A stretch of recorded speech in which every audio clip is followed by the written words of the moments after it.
Hi, this is Dr. Joe Green, head pastor of St. Paul's Missionary Baptist Church located in Harrisburg, Pennsylvania.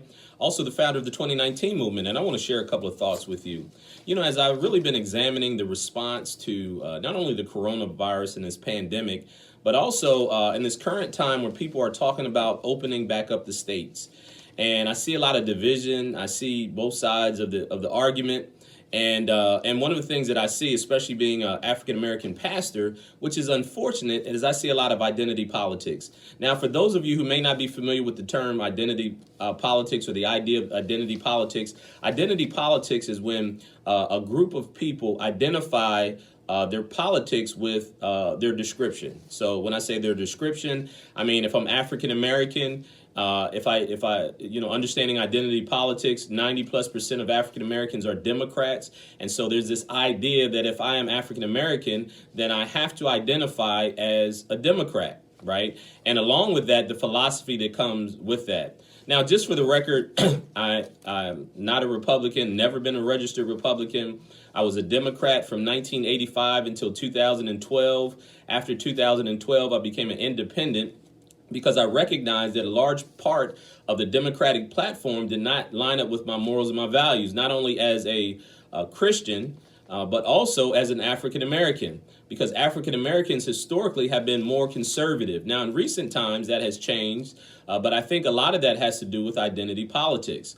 There was a great mistrust of the government for many years because, of course, we know through slavery and Jim Crow and all the segregation and all those type of things, as a community, African Americans had a large distrust for government.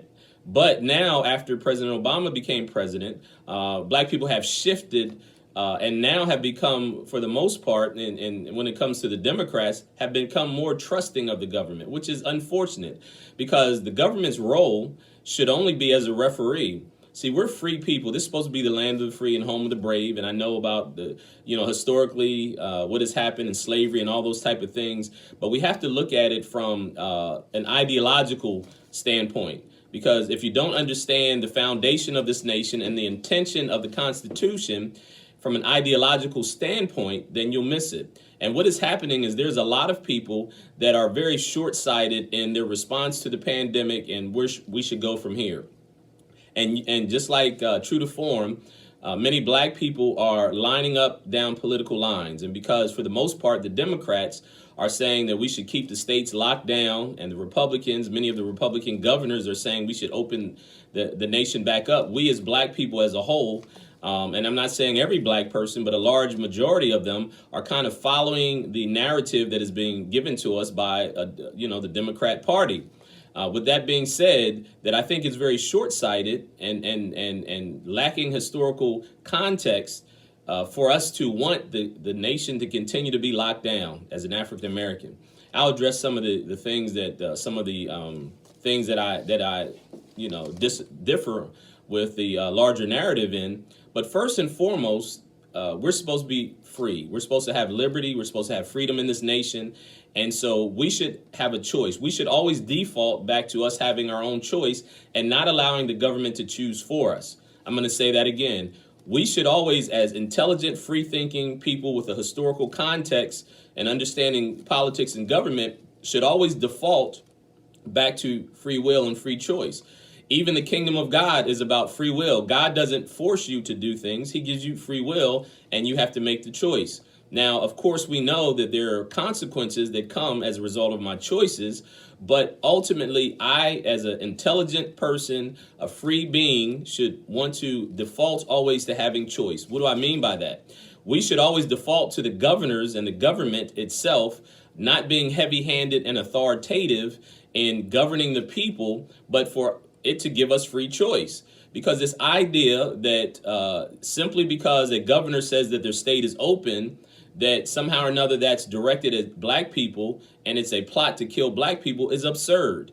And it is following after a narrative that is a false one. I don't believe or adhere to that premise. So anything after that is a false narrative in my estimation. Because even if a governor opens up the state, you have a choice whether or not you want to go out or not go out. And see, again, we're being short-sighted. If we say they should keep it locked down for months and months or until they find a cure, that's very short-sighted and lacking historical perspective. Because whenever governments take your rights, very few times in human history do they ever give you your rights back willingly without some kind of violent revolt or some kind of demonstration. We know that from a historical standpoint. Just look at all the governments that have taken the people's rights, whether it was Germany during the time of the Nazis, Russia, China, or any other places, Venezuela that became a socialist nation. Anytime government takes your rights, very few times do they give it back without your consent. Now, why do I say that people are lacking long-term perspective? Because there's a huge amount of the population that if we remain locked down and you can't open your businesses, you can't, go to your normal employment, there will be devastating effects that will last through generations. It will last throughout generations because we have to live. We still have to live, right? If you're in your 40s or 50s or something like that, hypothetically, if you're in your 40s, you may live another 30 or 40 years. How are you going to survive if you've lost your business? You're probably going to eventually lose your house, and you will be completely dependent on the government. But again, you have to realize that that is the socialist ideology that is really being promoted, especially by the Democrats in this time. Democrat policies line more closely with socialism, and socialism is not a good thing for anyone. Socialism basically is the transference of wealth, and the government controls that transfer, and it takes away the rights of individuals to make that choice for themselves. I've heard people say, well, Jesus is a socialist. That's absurd. Jesus was not a socialist and didn't adhere to socialist principles. What the kingdom of God is about is those who have the Spirit of God and the love of God inside of them choose to help the poor and the needy. And God addresses us based on our free will and our choice. God doesn't even make that choice for us. So why should we allow the government to do that? That should never be the case. But because people are lacking historical perspective, they are saying, in essence, to the government, take care of us, keep us safe, and also provide for our needs. That always comes with a price. That always comes with more controls. It always comes with less free choice. Whenever those things happen, just ask those in Russia. I know people from China, and they will tell you that communism is one of the worst things. It's the worst governmental system that you will ever deal with. Socialism's ultimate goal is communism because, as Vladimir Lenin said, is socialism's ultimate goal is communism. Vladimir Lenin, who was one of the first leaders in Soviet Russia, after the Bolshevik Revolution, admitted that. It admitted that long-term socialism becomes communism because in order for socialism to work, people can't opt in or opt out of socialism, right? Now, people will say there's different forms of socialism in our country. I would say, that's a very loose definition when people say that. Ultimately, the wealth that is built up in America has been built up traditionally through capitalism and not through socialism. The only thing that socialism does is takes the wealth that was already accumulated and transfers it and redistributes it based on the needs of the people. And so that's what we see. We see us moving more and more towards socialism. And this is what is going to happen in this nation. There's going to be a large portion of the nation that will end up being completely dependent on the government. And it won't just be for a stimulus check. They will have to also depend on the government for food ultimately and for shelter. Because, of course, even if you got $2,000 a month, the average person, the average family would not be able to survive on $2,000 a month, even if it's free money. You will ultimately have to get your housing taken care of by the government as well. The average income in America, I think last I heard, was about $44,000 a year, average household income. $2,000 a month is $24,000, which is half the average income in the country. And I'm not sure what the poverty level is right now, but it's probably not much less than $4,000 a year. So if you throw some kids into the mix and, a mortgage and a car payment and other bills, $24,000 you won't be able to make it on $24,000 a year, which is what $2,000 a month comes to. But anyways, because of this identity politics that people are taking sides, and many people are taking sides based on political affiliations, the narrative that somehow or another that there's a target on African Americans that is being executed by opening up the states as a way to really hurt minority communities is not only lacking understanding and historical perspective, but it actually it's promoting this victimology, right? That we don't take any authority over our community. See, as a pastor and as a leader in our community, my job is to empower the people that is under my care, right? So people in our churches, in our congregations, or whoever we're in charge of leading, we are to empower them. And this narrative that's being promoted as to opening up the states is really going to be devastating for the African American community speaks to the fact that we have no power, that we have no type of wisdom, that we shouldn't exercise free will, because if we exercise free will, then we're going to harm ourselves because we're not smart enough to make decisions. That's what all that alludes to in that philosophy. Because as I said earlier, I still have a choice, and I should always default back to freedom of choice, that I can choose to either keep myself and my family locked up or go out and interact with other people, right? I have a choice to put myself at risk if I want to. If you choose not to put yourself at risk, you don't have to come around me. You don't have to come within 6 feet of me, right? That is your choice, and you can do that if you choose to. But ultimately, human beings are not going to live their life locked down, dependent on the government in America.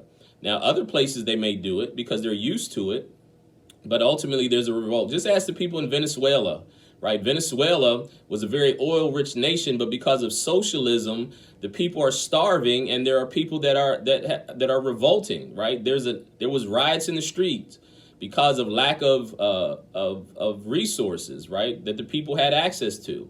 And so we have to be very careful and use more wisdom.